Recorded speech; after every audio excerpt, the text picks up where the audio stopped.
तस्वीरों में जो ये बाबा आपको नजर आ रहे हैं, इनका नाम है संत सियाराम जी।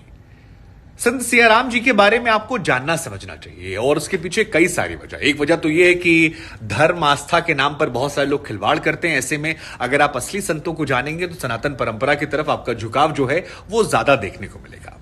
दूसरा, इनके बारे में कई बातें ऐसी हैं जो आपको अचरज कर सकती हैं। क्या ऐसा कैसे संभव है? मसलन 110 साल की उम्र में बिना चश्मा लगाए, देखिए हमको इसी उम्र में लग गया है, बाबा जो हैं वो रामचरितमानस का पाठ करते हैं। और ये हैरान करने वाला है क्योंकि 15-16 घंटा ये पाठ करते हैं और इनकी आंखें जो हैं पूरी तरह से दुरुस्त हैं, एकदम सही से ये अनुवाद करते हैं। और इनके पास जो लोग जाते हैं वो इसे देखकर स्तब्ध हो जाते हैं। और इसीलिए बाबा की ख्याति जो है वो सिर्फ मध्य प्रदेश तक नहीं है जहां पर ये हैं।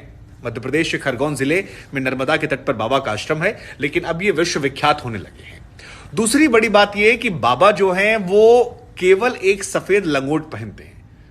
मतलब कोई भी मौसम हो, चाहे बरसात का, गर्मी का, या जैसे अभी हाड़ कपाने वाली ठंड है जिसमें हम और आप अंदर स्वेटर, जैकेट, इनर तमाम चीज पहनते हैं, बाबा कुछ नहीं पहनते, खाली एक सफेद लंगोट। और अपने आप को उन्होंने इस तरह से ढाल रखा है कि वो प्रकृति के साथ ढल गए हैं। अब बाबा के उम्र के बारे में 110 साल कहा था, कई मीडिया रिपोर्ट्स कहती है 100 साल के हैं। हालांकि मोटा मोटा जो सारी रिपोर्ट्स आप देखेंगे तो वो 110 साल नजर आती है। अब आते हैं बाबा जी की उम्र और उनके नाम को लेकर। सियाराम, ये अपने आप में नाम जो है अद्भुत है क्योंकि सीता और राम को मिलाकर सियाराम होता है। तो बाबा जी के बारे में आपको बता दें, बाबा जी जो हैं वो हनुमान जी के परम भक्त हैं।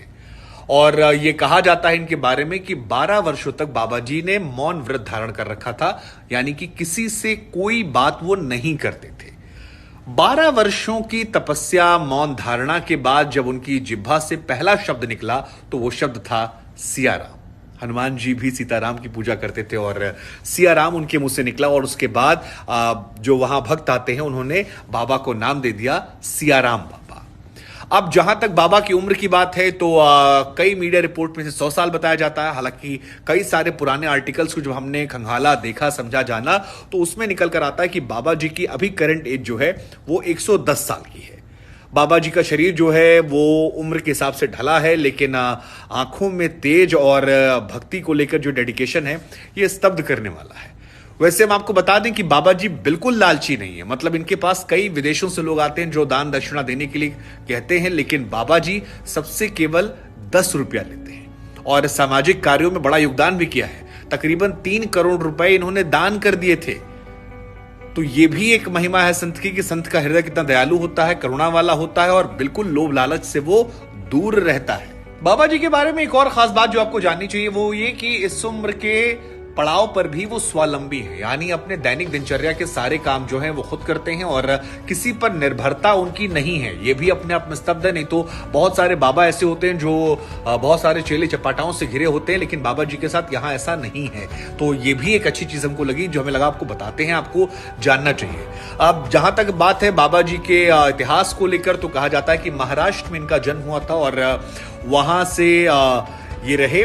पढ़ाई वढ़ाई बहुत ज्यादा नहीं की थी, लेकिन फिर एक स्वामी जी इनसे मिलते हैं और उसके बाद इन्होंने परिवार का मुंह त्यागा, जीवन ईश्वर को समर्पित किया और हिमालय में बहुत दिन रहे। और उसके बाद जब लौटे तो फिर आकर नर्मदा के घाट पर यहां पर बस गए, यहीं पर इन्होंने अपना आश्रम बनाया है।